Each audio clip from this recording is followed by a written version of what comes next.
When I entered the field of suicide prevention in the media about 18 years ago, then it was really a very different field compared to what we know today. The main reason is that we have known only about harmful media effects, so about the fact that some stories, when they cover suicide, death in a sensationalist way, can trigger additional suicides. That's the so-called Werther effect, as you know. And here you see the media guidelines, or media recommendations, how they are called in some countries, which are here to really mitigate, to help mitigate the risk associated with the reporting about suicidal acts.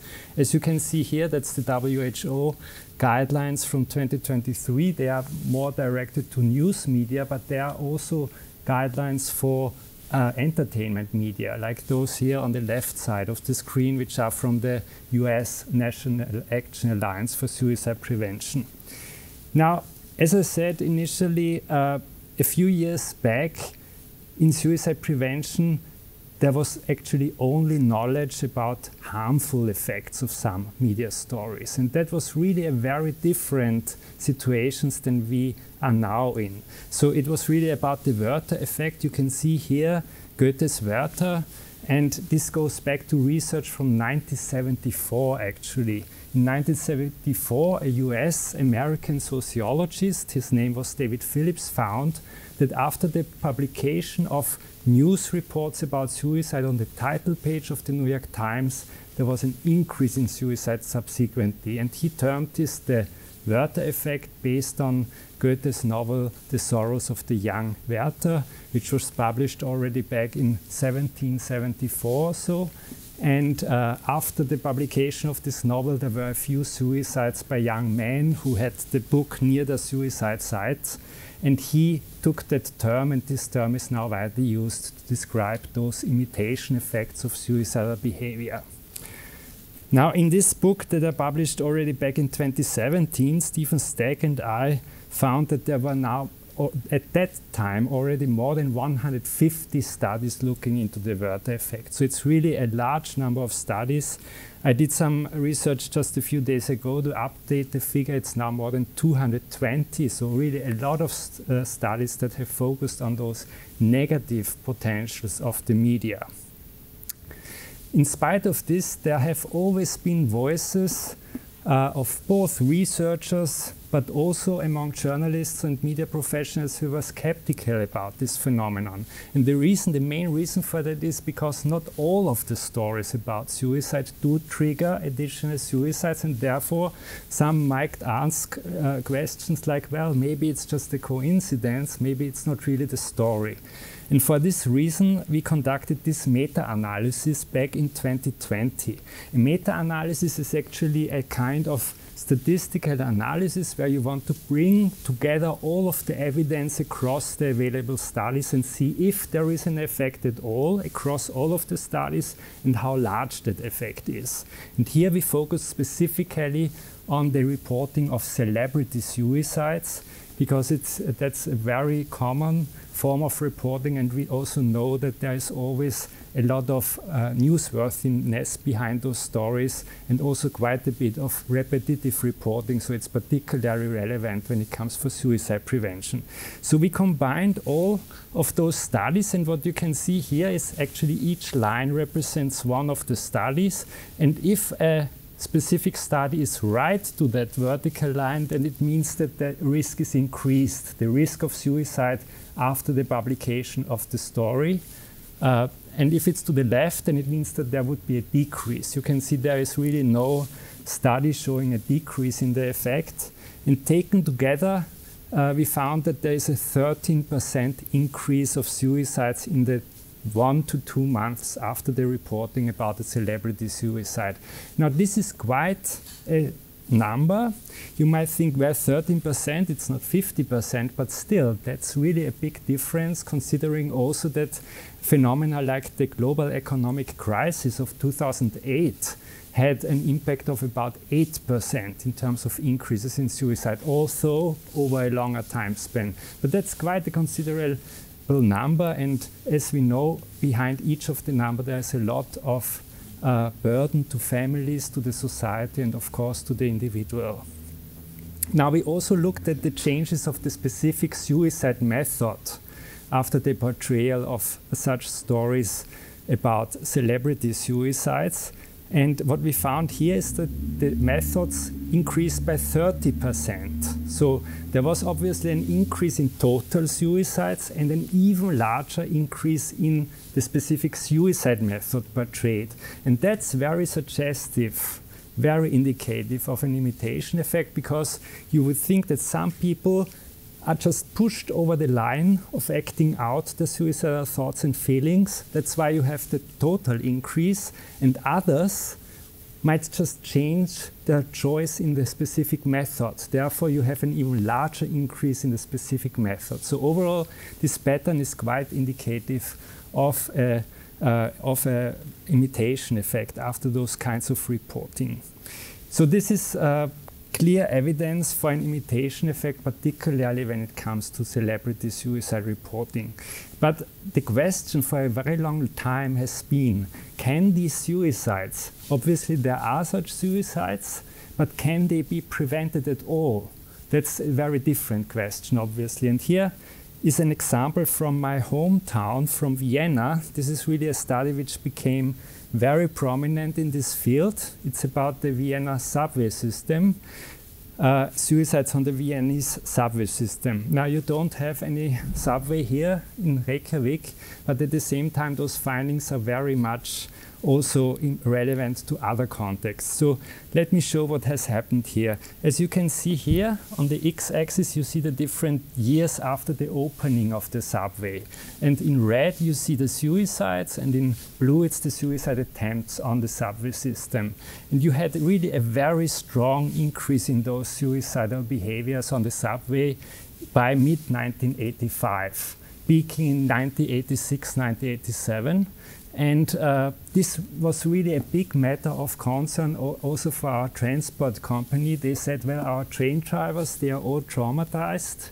They can't continue to work.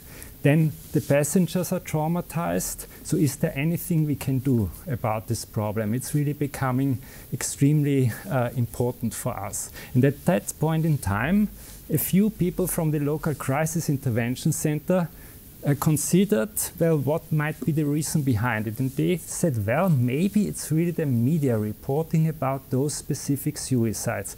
And they developed the very first set of media recommendations globally. It was a very brief, only a one-pager, addressing the main factors that might increase or decrease the risk of imitation. And this was implemented in the middle of 1987, and you can see that the suicidal behaviors on the subway afterwards dropped tremendously. So it was really a very strong and immediate decrease, which really speaks for the effectiveness of this intervention. And as you can see in the years that followed, the numbers remained below that, in spite of the fact that here on the right-hand side, the vertical axis quite on the right-hand side of this figure shows the number of subway stations. And in the early 80s, it was less than about 40 stations, and now we are more than 100 stations. Now, from many, many studies, we know that the more a suicide means is available, and here the subway is obviously also a suicide means, the more it is used. But that's not applicable here. You can see that there is still the numbers much below that very first phase after the subway was opened. So this was really the very first study globally showing that these suicides might be preventable. And I'll show you an article from the early 1980s. And I tell you, you wouldn't see such a media article anymore in the Austrian media. It's really very much focused on the method. It's very sensationalist. It's including an expert who says it's very difficult to prevent these kinds of incidents. So this is really something that can trigger additional suicides, and we wouldn't see this style of reporting nowadays in our media. There's also quite a lot of evidence from other countries today about the effectiveness of such recommendations. Now, there are different domains how you can evaluate the guidelines. First, do journalists and media professionals actually know about the guidelines? Yes or no? Did they have an impact on the quality of the reporting? Did they have an impact on the quantity of reporting? And did they have an impact on suicides? Now, as you can see, most of the evaluations focus on the quality of the reporting, and there is quite a few countries that have shown that there is an improvement in the reporting quality consistent with these media recommendations once they are implemented. There are a few exceptions, though. For example, you can see New Zealand. There was first a decrease in the quality, and I'm sorry, that slide is actually cut. Plus means there's an increase, minus a decrease, and a zero would be no change. So in New Zealand, there was first, they tried a legislative approach. They wanted to put some legal regulation on the reporting of suicide, and there was an immediate backlash to that. So media professionals felt that this was really going against the freedom of the press. And we are always saying it's not about censorship, it's really about showing what the different effects of different types of reporting can be. And that created a backlash effect with more sensationalist reporting subsequently. But years later, when things calmed down, they implemented the guidelines, the recommendations in a voluntary way, like in most other countries. And there was then an improvement in the quality. So it also shows that it's very important this is a voluntary thing, and that we have to educate and work together in order to get the best result possible. Now, let's briefly look at those do's and don'ts from the WHO guidelines. And, you know, in the WHO set of guidelines, it's called do's and don'ts. In other countries, obviously, it's not called that way. For example, in my country, we call the guidelines recommendations, not guidelines. The reason is that it's really some voluntary thing to do, and we don't know how to do your job, basically. It's really us who have an impression of what the effect of a specific style of reporting might be. And I'd say might be because it's not always that clear, and it can also be different across different groups, but we have some clear insight into that. But how to do a story, that's really not what we are good at, and therefore it's maybe better to say what is recommended and what is not recommended, or what might have a harmful effect on some people, what might have a positive effect. So what kind of do's do we have here? First, and that's really important that this is put first, it's important to know that also media professionals are themselves affected by such stories.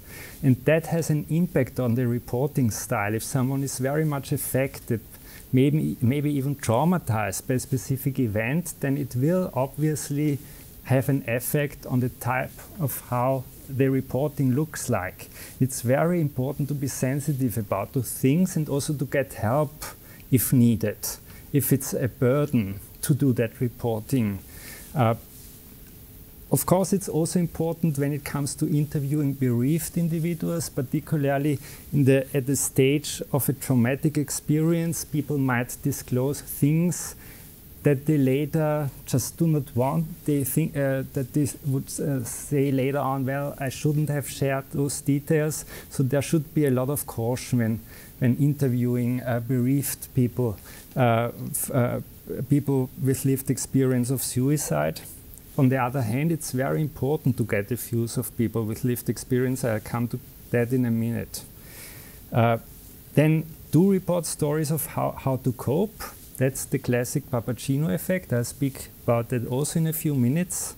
It's always important to include a short paragraph about how and where to get help for suicidal thoughts and feelings, what to do if you are concerned about someone else who might be suicidal, and where can you get information about the topic.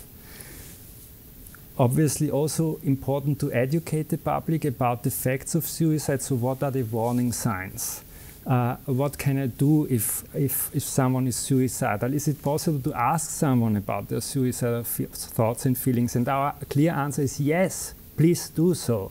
It's actually one of the most important things for suicide prevention, to get the conversation started. And then obviously it's also about knowing where the people might, where to refer the person to. And then it's extremely important to be particularly cautious when it's about the reporting about celebrity suicides. Now, we all know that some suicides will always be reported because they are just newsworthy. People want to know. And if you are here in this workshop, if you have the task of writing a story and you wonder, well, should I write a story or not, then I, as a prevention expert, would ask you two questions. First, I would ask you, if you don't do it, do you think someone else will then do it who was not in the workshop? Then it's better you do it, because you have the background information of what is really important to consider. And the second question is, well, do you think there were already 5 or 10 stories about this specific suicide, and do you think it adds something that needs to be said? If the answer is no, then please don't repeat the same story if possible, because we know that the repetition about a specific suicidal act that can be really dangerous to some people. Then there are also those things which are not recommended. Most importantly, it's about the method, the description of the method that should, we hope that we know that this will really trigger additional suicides, and there are also instances, for example, from Southeast Asia, where some totally unknown method has spread exponentially, starting with a few media reports about that specific method. Don't provide details, it says here, so it's again about those details where a specific suicide hotspot might be, which might trigger additional suicides. Then it's also about really conveying that suicide is a complex phenomenon. For anyone working or experiencing suicidality, suicide is really something complex. It's never one factor which leads to a suicide. It's always a culmination of different factors culminating in a suicide.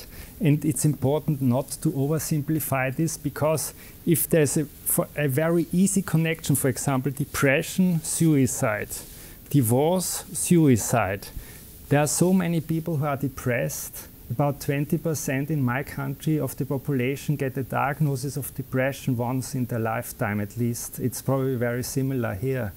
And only a very, very small minority of them dies by suicide. So depression alone cannot explain a suicide. The same applies also to social events like divorces. All of them are risk factors, but they cannot explain it sufficiently. And it's important to convey this complexity. In Austria, we also have the Press Council, the Press Ethics Council, and actually that's a very good collaboration as well. And the Austrian Press Council has only one paragraph that is related to mental health in their press codex, and that's about suicide. And what they say here is actually that reporting of suicide normally requires great caution. Also, due to the risk of imitation effects, it is necessary to balance the newsworthiness of a specific suicide against the risk. And then they go on to say, we advise to refrain from excessive reporting. So this reflects really this risk of imitation effects. And here it's now quite a standard. That's a very brief report about a suicide in an Austrian online medium. And here you can see the last paragraph is really where people get help. If they are either having suicidal thoughts or are concerned about someone or want to get information. So that's really standard now. We have it in all of the different outlets. Whenever there's the reporting about a suicide, then there is something along these lines included. So now we have really looked into these negative effects of media and how to mitigate the risk associated with the reporting about suicides. Much less is known about positive potentials of the media, but here we have seen really big developments in the last, well, already nearly 15 years. And this goes back to the Papageno effect, which is kind of the opposite of the Werther effect, but it's also part of the same model. So in 2010, I did this study. This was actually my PhD, where I did this. And what I was really interested in, well, at that time, we knew that some stories can trigger additional suicides, but what we really didn't know is how do those stories look like? What differentiates a story which triggers additional suicides versus a story which does not trigger additional suicides? So that was the topic of this study, and I collected all of the media reports from the 11 most important media outlets in Austria and did an analysis and checked for the items included in the media guidelines. Are they represented in the specific articles or not? And what we found was the following. So this was what I called the suicide case class. And more than 70% of all media items were in this class. So it was really the strong majority. What you can see here as an example, it says David Foster Wallace, the US author, died from suicide. And only 2 times it mentions that he died from suicide. The rest of the media item is about his life, what he contributed to the arts, to culture, and to the society. It's not focused actually on suicide. It's more like an obituary. And it gives no details of the suicide method. It's a very empathic description of the life, actually, of the deceased person. And we found these media items were not associated with suicides. So this also shows that it's possible to safely report about a suicide without triggering additional suicides. And it also explains why so many reports are not followed by an increase in suicides. Sorry, in this article, they do mention that that he died by suicide. Yes. Yes, right. Twice at the very. Not the highlight of the article. It's not the focus. The focus is that he died, but it's mentioned only twice, where you see the red star that it was a suicide. They use some language here which we do not recommend, like they write he died voluntarily, which is not what we suggest, because we don't think it's voluntary if you feel there's no other way out. But overall, the focus is not on the suicide, it's on his life, and then that he has died too early, actually. That was about 20% of all articles, and I call this the epidemiology and the expert class. Why do I call it like that? Because those items, they typically had some epidemiological data about suicide included, and also some experts speaking about suicide. But at the same time, these articles included a few different suicidal acts. Like here it starts, there are 60,000 suicide attempts in Austria. And then the first column really is about listing different suicidal acts that occurred over the weekend in Vienna. And then there is an expert saying that it's difficult to prevent suicide. So actually the expert opinion seems to be embedded into a very sensationalist context and giving some serious notation to this kind of reporting. But this was then associated with a small-sized increase in suicide, so that might reflect the Werther effect. And then, we didn't even know about this before that, but there was another type of media item. I call this the mastery of crisis class. And here you can see this headline. It says, "Missing suicide by a mere hair's breadth. Martin is one of the anonymous callers who got help from the crisis intervention line." And here the story is about Martin, who is a caller at the crisis intervention line. He becomes suicidal. He's in a very dark place, prepares everything for his suicide, but then in the last second, he grabs the phone and calls the crisis line. And then the next 2 columns, they're really about working with the counselor who is portrayed in the photograph, what they did, how it worked out. And in the end, Martin is saying that he was so glad that he took the right step at that crucial point in time. So this is, again, very different sort of media item, actually. It's a totally different story. It's a totally different narrative compared to a suicide story. It's actually quite similar to self-help literature. It's a personal experience. It describes the experience of Martin, and it's a very empathic description of how to cope with suicidal thoughts. And that was the big finding where we started actually our line of research on the Papageno effect. This was associated with a small-sized reduction in suicide subsequently. So this was the beginning of this Papageno hypothesis. Here you can see Papageno. You might wonder why we call it the Papageno effect. Has any one of you seen the Magic Flute? Yeah, then you might remember that Papageno becomes suicidal at one point of the opera. So he feels that he is not able to get his loved Papagena, and he prepares for his suicide, and he counts very slowly from 1, 2, 2.5, obviously waiting for something to happen to help him and for him not to die by suicide. And then in the very last second, the 3 boys jump onto the stage and they shout, "Papageno, consider you only have 1 life. Don't throw it away like that.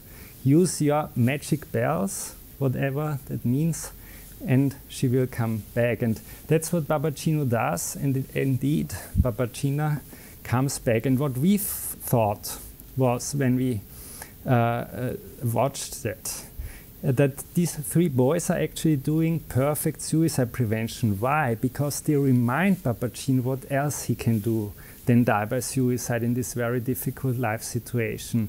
And actually we thought that's probably the best thing a media item could do to someone, reminding them when you are in a dark place, what else can you do than die by suicide. Now, we've done a lot of studies since then, also experimental studies, because the studies that I've shown you so far, they have one big disadvantage. They always show suicide rates before a media item and after the media item. And that's a bit of evidence, but at the same time, we don't even know if those who died after a media item actually were exposed to that media story. So it's not a proof.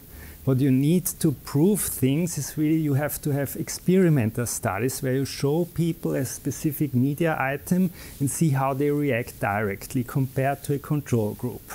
And that's what we did. The downside of those studies is that we cannot assess suicide in these studies because we would need to enroll thousands of people in order to see the effect. But we can look at suicidal thoughts and feelings because suicidal thoughts are extremely widespread in any population. That's what we did, and that was our first meta-analysis of those studies, looking at the effect of stories of hope and recovery on audiences with some vulnerability to suicide. So we had about 570 participants with some vulnerability to suicide over 6 trials. And the interventions were from different media. It included video messages about hope and recovery, a TV documentary, newspaper articles, and also one study about the prevention website. And indeed, we found that there was a small-sized reduction in suicidal thoughts among those who were exposed to such stories. So that's a very promising finding. Now, I would also like to speak a bit about entertainment media, because there's quite a bit that we can learn from entertainment media as well. There was this series from Netflix, 13 Reasons Why, which was released in 2017, and this was extremely controversial. And me and all of my colleagues from the United States, we were very concerned that this portrayal might trigger additional suicides. It's about actually the suicide of 17-year-old Hannah Baker. Hannah Baker is a student in a high school setting in the US, and she experiences all of the things that teenagers typically experience. So she experiences the loss of her love, she experiences bullying, there's issues with substance use, so different things that are very typical for that age. So there's a strong potential to identify with her. But when she seeks help from adults, it's either portrayed as futile or even contributing to her suicide. So because all of the adults portrayed in the series are either they don't know how to deal with suicide, or they even contribute to her suicidal thoughts and feelings. So this is obviously a very dangerous message to young people. And that's why we also put out a briefing in the International Association for Suicide to educate also school staff about how to speak about the series. And there are now 3 studies which analyze the effect on suicides. I will focus on this one. We published this in JAMA Psychiatry, and indeed there was an increase of suicides of about 13% in the 3 months after the release. This means additional 94 suicides, more than expected. So all of the trends were already calculated out. It's a very conservative estimate. The effect was larger among girls. So it was a 22% increase in girls and a 12% increase in boys. And there was no effect in other age groups. And again, this pattern is very indicative of a contagion effect here, because you would expect the effect to occur among adolescents up until 19 years of age, because that's similar to the age group of Hannah Baker. You would also expect the effect to be larger among girls, because we know from different media studies that it's more likely to identify with someone of the same gender. There are some exceptions, for example, when it comes to fanship and celebrities, but normally if it's about ordinary people, it's easier to identify with the same-sex character. And we would not expect an increase in other age groups, because it's just really from the setting of the high school and from the young people. So a question you might ask is why do we see that effect? And we did another study here where we showed individuals who were not suicidal a movie, and the movie is called Night Mother. Does anyone know the movie? It's a Hollywood movie, and it's really featuring the relationship of a mother and her daughter. It's a very difficult relationship. It's very much focused on this relationship. They are always in a conflict situation, shouting at each other, and you get the impression over time that they just can't solve their issues, and the movie is ending with the daughter saying "Night Mother," and then she goes on to kill herself. And we've shown this to individuals who are not suicidal in order not to impose any risk, but you have to know that anyone, even not suicidal people, they have a wide variation in suicidality. So even if it's not about clinical suicidality, each of us is somewhere on a spectrum, and that might also change quite quickly depending on the mood, depending on the situation.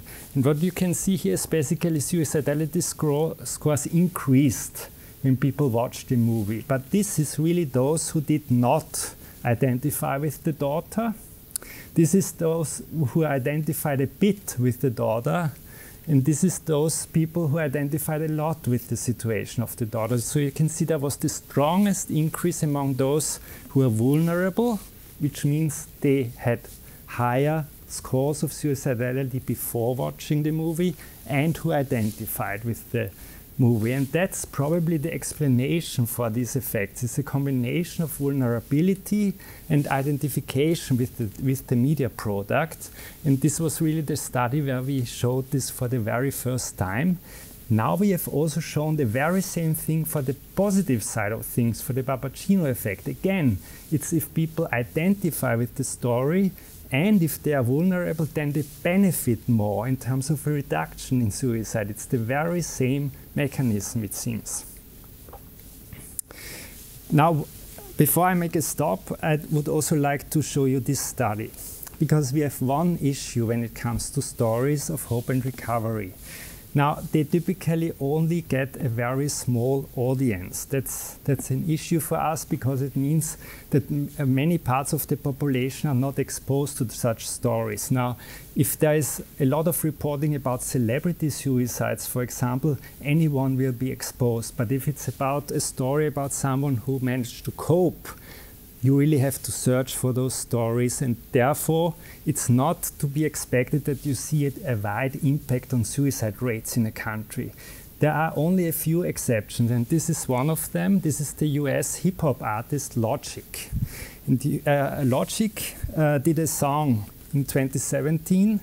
It was called 1-800-273-8255. It was the former Lifeline number of the US National Crisis Intervention number Lifeline. And he performed this song at the MTV Music Awards with 50 suicide attempt survivors, again at the Grammy Awards, and it was in the top 3 for several weeks, which means a lot of people were exposed. So we were really interested in what the effect of this story, of this song actually was. We published this in the British Medical Journal in 2021, and we collected the data when there was a lot of public exposure to the story in terms of tweeting, and there was a lot of exposure during the release period, then when he performed at the MTV Grammy Awards and at the MTV Awards and again at the Grammy Awards.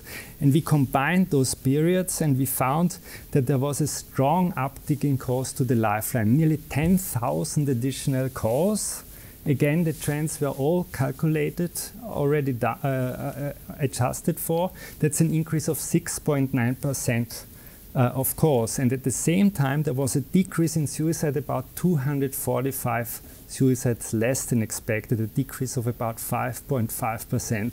So this is really encouraging because it shows that the story of hope and recovery might really trigger a lot of help seeking and is obviously safe and might even help reduce some of the suicides. Let me stop with this slide. I think there are two very basic different situations when it comes to the reporting about suicide and suicide prevention. The first situation is when it's about the reporting on a suicide case. Then, from a preventive point of view, it's really important to help mitigate the risk of a Werther effect. What does it mean? The narrative, it's most probably the best option is in terms of safety to focus on the life of the deceased person, not on their dying. It's really about the focus on life, and this is about risk reduction. The other situation is when it's about proactive reporting. For example, now during Yellow Month about suicide prevention, then obviously our recommendation would not be to focus on a suicide death. It would be to have a totally different narrative, like a narrative on prevention, on a story of hope and recovery. And that's some kind of proactive mental health promotion. And in any case, it's important to consider the media recommendations, but that's only obviously part of the story. It's also very much related to the narrative. Okay, and here I make a stop, and I'm happy to, to kick off a discussion. Thank you.